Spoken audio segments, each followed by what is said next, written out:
네, 여러분 안녕하세요. 네, EN 플러스 말씀드립니다. 결국은 이제 무거워지면서 밑으로 밀리는 모습이 나타나고 있습니다. 지금 물론 아래 꼬리는 살짝 주고는 있지만 이 강도가 아주 강하다고 볼 수는 없는데 결국 이제 이 건에 대한 부분은 이제 매자닌 건에 대한 부분, 네, 요것이 이제 작용을 했다 이렇게 봐야 되겠고, 그리고 최근에 그 제3자 배정 유상증자 건과 관련해서 좀 정정사항이 있었지 않습니까? 네, 이런 것들도 아무래도 원인 제공을 하지 않았나 이렇게 보여지는데요. 자, 이런 부분에 대한 자세한 말씀을 드리겠습니다. 네, 그리고 영상 후반부에는 대박주 한 종목 말씀드리니까 참고하시기 바랍니다. 자, EN 플러스 결국 이제 우리가 CB가 주식으로 항상 전환되는 부담, 네, 이것이 항상 주가를 압박을 한다고 말씀드렸죠. 그 부분이 압박 요소가 물론 이제 된 거고요. 뭐 잘 아시다시피 225만 주가 5월 23일 상장일이니까 그 이전에도 나올 수도 있었는데 일단 그 거래량으로 봐가지고는요. 거래가 좀 많았던 것이 5월 22일입니다. 그러니까 그날 좀 물량이 나오지 않았나 이런 생각도 하는데요.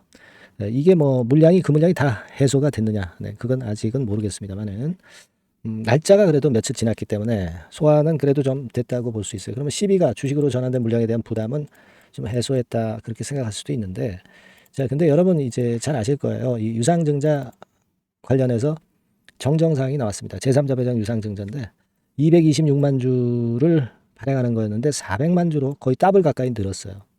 이건 왜 그러냐면 발행가 가격을 낮춰준 거죠. 5,740원에서 3,190원으로 거의 그 절반 정도의 금액으로 제3자에게 배정을 한다 이거예요. 아카더스 2호 투자조합에게.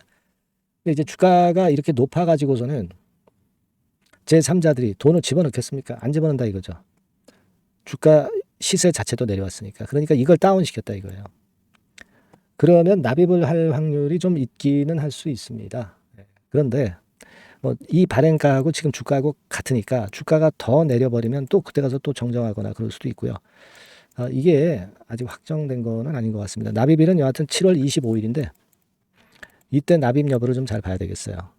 그래서 이렇게 그 주가가 내리니까 제3자 배정 유상증자 대금도 잘 안 들어올 수가 있기 때문에 이런 부분에 대한 부담이 있기 때문에 주가도 좀 눌리는 것 같습니다. 그리고 이렇게 발행가를 낮춰놓으면은 결국 주식 수는 더 많아지니까 당장은 매물이 안 나오지만 1년 있다가 나올 수 있는 물량이니까 주주들로서는 좀 마이너스 요인이고, 그죠? 네, 이런 부분들이 알게 모르게 지금 주가를 누르고 있다 이렇게 봐야 될 것 같아요. 그리고 여러분들이 지금 보면은 그럼에도 불구하고 일단 그 외인들은 뭐 23,000주 순매수 하고 있어요. 하지만 최근에 보면 샀다가 바로 또 그 다음에 팔고 뭐 이런 식의 매매를 하고 있습니다. 그러니까 이 EN 플러스의 주가를 만드는 거는 외인들이에요. 외인들의 매매 패턴에 따라서 주가도 거의 같이 움직이고 있기 때문에 그렇게 볼 수 있습니다. 그래서 이제 외인들의 적극적인 방향이 중요한데 지금 뭐 2만 주 샀다고 해서 이게 적극적이라고 보기도 아직 어렵네요. 그래서 지금은 외인이 주체 역할을 하고 있지만 역시 아직까지는 EN 플러스에 대한 인식은 크게 개선이 아직 안 되고 있어요. 지난 5월 20일에 아람코 자회사하고 2차 전지 합작법인 설립 MOU를 체결했다. 이 건의 재료가 나오기는 했는데 매번 이런 시간이니까 EN 플러스가 뭐 벌려놓긴 많이 벌려놔요. 근데 실제로 우리가 원하는 것은 뭐 MOU고 뭐고 다 좋다 이거예요. 그러면 실적이 올라와야 될 거 아니에요. 매출이 올라오거나 매출이 발생해서 올라와야 되는데 거리는 많게 만들어 놓고 벌려놓는다는 얘기죠. 많이 벌려만 놓고 실제로 거기서 매출이 크게 발생한다든가 수익이 크게 났다든가 막 그런 얘기가 없어요. 그러니까 이걸 EN 플러스를 쭉 갖고 오신 주주님들은 잘 알고 있거든요. 그러니까 이제 식상한 거죠. 한마디로 말씀드려서. 그러니까 주가가 그래서 힘을 못 쓰는 겁니다. 그런 재료에도. 그리고 지금 외인들은 뭐 팔고 사고는 하지만 뭐 기껏 해봐야 여기서부터 여기까지 뭐 박스권에서 여기서 팔고 뭐 여기서 사고 뭐 이런 식으로 뭐 그런 식의 매매, 네, 그런 식의 매매 정도를 하고 있는 정도로 봐야 되지 않느냐 이런 생각이 들고요. 그렇게 좀 보여요 지금은. 그래서 우리가 지금은 EN 플러스가 좀 더 신박한 재료가 나와야 되지 않겠나 이렇게 생각이 들어요. 네, 이렇게 되면은 아직까지는 뭐 이런 정도 라인대가 물론 지지는 되겠지만 근본적으로 네, 이런 어떤 박스권이죠. 네, 돌파해서 갈 만한 뭔가 신박한 재료가 나와야 되지 않겠는가.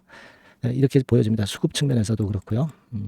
그래서 일단 저는 신박한 재료가 있다면 바로 여러분들에게 말씀 좀 드려볼게요. 수급적인 면에서도 변화가 오면 여러분들한테 말씀드릴 겁니다. 영상은 한참 느리니까 여러분들이 꼭 EN 플러스라고 문자를 꼭 주세요. EN 플러스라고 문자를 주시는 분에 한해서는 신박한 재료 찾아보고 있으면 바로 말씀드리고 거기에 따른 긴급 매매 사인도 바로 드려야죠. 이런 어떤 장중 대응이 돼야 되지 않겠습니까? 그죠?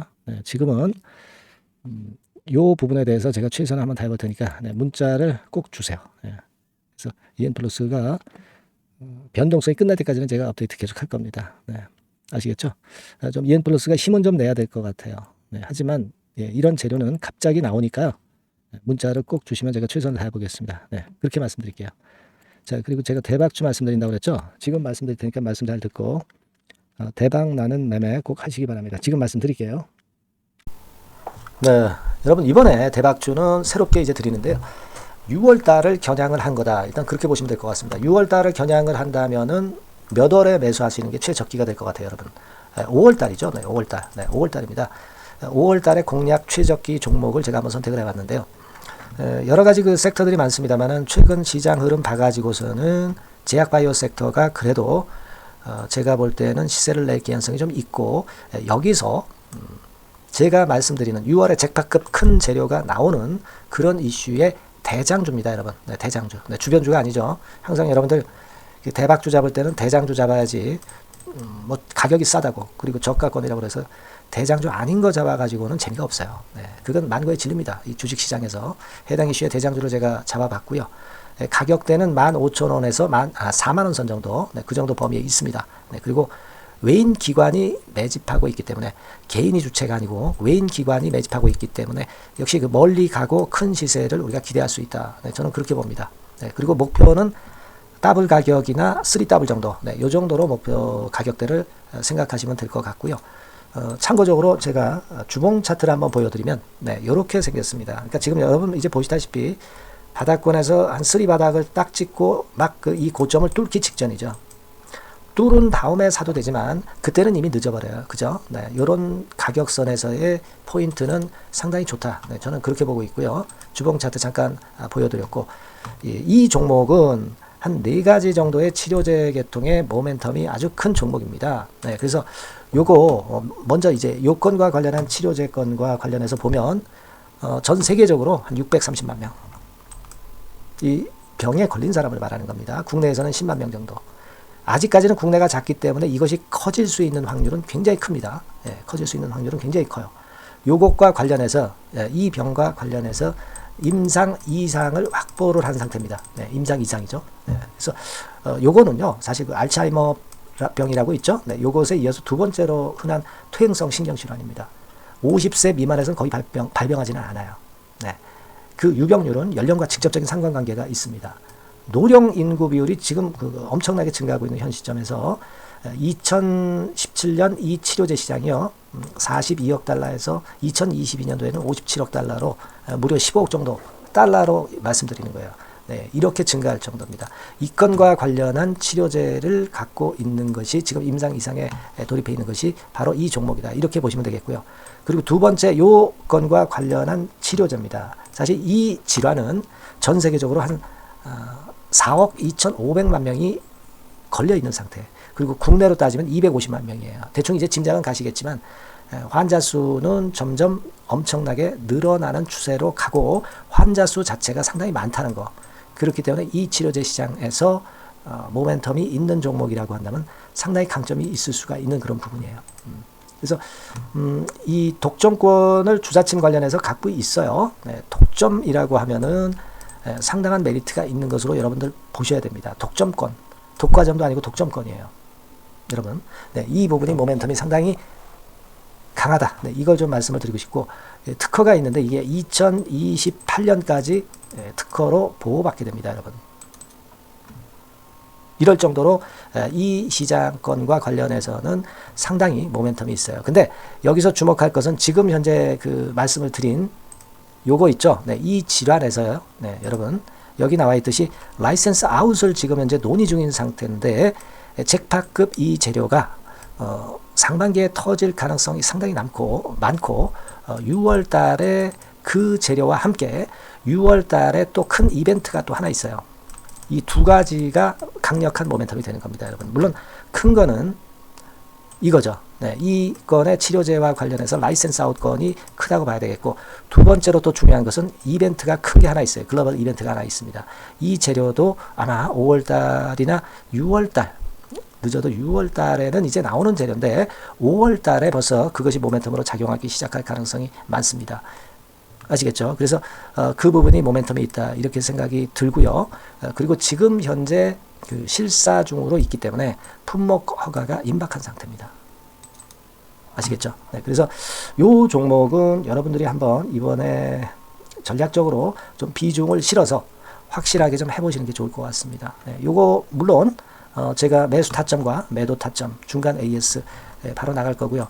여기 나와 있는 바와 같이 이 번호로 대박이라고 문자를 주시는 분들에 한해서는 이 종목을 말씀을 드리고, 그리고 매수 타점을 정확히 말씀을 드릴 겁니다. 그리고 매수 타점만 드리고 끝이 아니라 매도 타점까지 나중에 말씀을 드릴 거예요. 중간에 보유하고 있는 중간에는 당연히 이제 AS가 업데이트해서 계속 나갈 겁니다. 네, 여러분 아시겠죠? 네, 이 종목 더블이나 3더블 정도를 목표로 하고 있습니다. 여러분들 이 대박주 꼭 매매하셔서 대박 내시는 매매를 했으면 좋겠어요. 아시겠죠? 네, 대박이라고 꼭 문자 주셔서 이 좋은 기회 여러분 한번 쟁취하시기 바랍니다. 네, 감사합니다.